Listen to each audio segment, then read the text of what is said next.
This is part 2. So when the Father created Adam and Eve, he breathed a breath of life into them. Man became a living soul. He breathed the Ruach in them. And so when you look at the scriptures, let's look at Psalm 1 and see what it's talking about. Psalm 1 says, "And he shall be like a tree that's planted by the rivers of waters, that bringeth forth fruit in his season. His leaf also shall not wither, and whatsoever he do shall prosper." What the Father is speaking of about our fruitfulness is our ability to continue to spread his spirit and his the word and the power that is given to us to be effective on earth.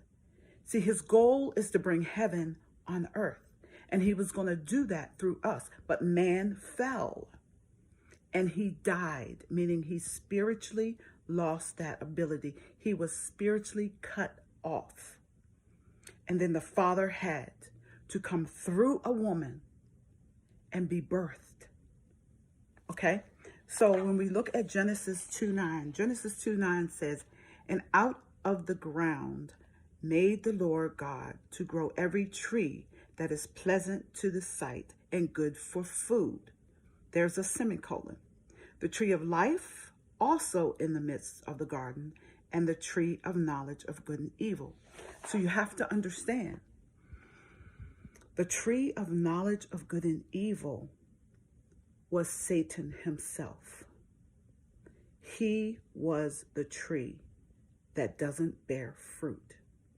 And if you look at Matthew 21, it talks about how when Jesus was coming down the road and he was hungry and saw a fig tree, the fig tree didn't have any figs on it.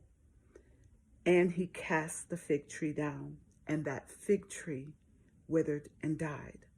So that was giving you a parable also of what happens when a tree cannot bear fruit. It lost its purpose. So those who have allowed their body to be genetically modified by this jab lost their effectiveness of being fruitful, and it's spiritually. Okay?